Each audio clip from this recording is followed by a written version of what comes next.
হয় আসল কথা সমগ্ৰ অসমবাসী তথা সকলোৱে জুবিনদাৰ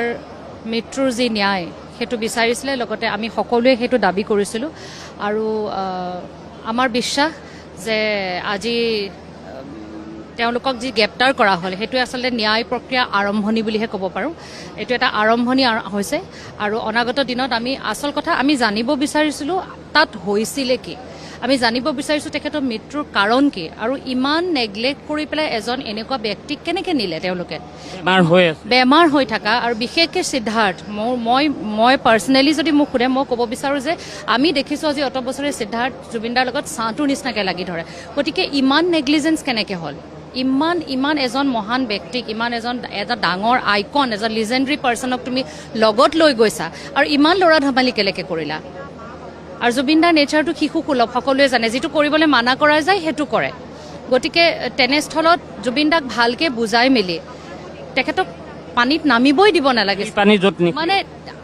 তাত শেখৰ পানীত আছে সিদ্ধাৰ্থ পানীত আছে মই একো বুজি নাপালোঁ তাৰমানে কি হ'ল কেনেকৈ হ'ল আৰু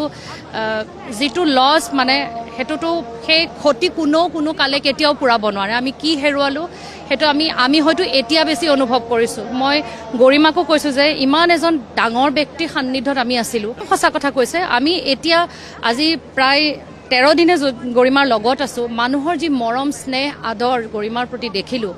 তাৰমানে সেই ব্যক্তিজনৰ প্ৰতি কেনেকুৱা ধৰণৰ এটা ভগৱানৰ নিচিনা মানুহে ভাল পাব লাগিব তাইক গোসানীৰ নিচিনাকৈ মানুহে সেৱা কৰি গৈছে মই তাইৰ লগত আছোঁৱেই ইয়াতো দেখিছোঁ গতিকে সেইটো এজন সাধাৰণ ব্যক্তিৰ ক্ষেত্ৰত কেতিয়াও হ'ব নোৱাৰে তেখেতৰ পত্নীৰ প্ৰতি ইমান মৰম ইমান শ্ৰদ্ধা এজন সাধাৰণ ব্যক্তি পত্নীয়ে কেতিয়াও পাব নোৱাৰে গতিকে তেওঁ কিমান মহান বা তেওঁ সঁচাই এজন মহাপুৰুষ আচলতে আমাৰ মাজত আছিলে আমিহে হয়তো চাগে তেওঁক ভালকৈ চিনি নাপালোঁ বা বুজি নাপালোঁ আমি তেওঁক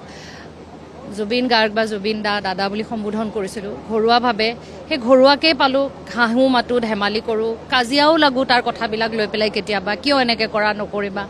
হাঁহি উৰাই দিয়ে কিন্তু নাই বুলিলেতো নাই আজি নাই আমাৰ মাজত আজি যে এনেকৈ আহিছোঁ কাৰ কি কৰিবলৈ আহিছোঁ তাৰমানে ভাবিলে নিজৰে আচৰিত লাগে যে আজি জুবিনদাৰ কাৰণে আহিছোঁ এই হাজাৰ ভকত এনেকুৱা পৰিৱেশটো আমি অসমত আগতে কোনোদিন দেখা নাই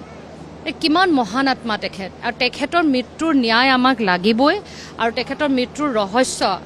চৰকাৰৰ ওপৰত বিশ্বাস আছে ন্যায়পালিকাৰ ওপৰত বিশ্বাস আছে সেই ৰহস্য আমাৰ আগত এদিন হ'লেও এদিন ফাদিল হ'বই লাগিব যে কেনেকৈ মৃত্যু হ'ল কিয় মৃত্যু হ'ল আৰু কাৰ কাৰণে তেওঁৰ আজি আমি তেওঁক হেৰুৱাব লগা হ'ল গতিকে এতিয়া ন্যায়পালিকাৰ ওপৰত আমি বিশ্বাস ৰাখিছোঁ আদালতৰ ওপৰত বিশ্বাস আছে পুলিচ প্ৰশাসনে নিজৰ কাম কৰিব চৰকাৰে নিজৰ কাম কৰিব জানো কাৰণ অকল আমিয়ে হেৰুওৱা নাই সমগ্ৰ ভাৰতবৰ্ষ সমগ্ৰ বিশ্বই এজন মহান পুৰুষক হেৰুৱাইছে গতিকে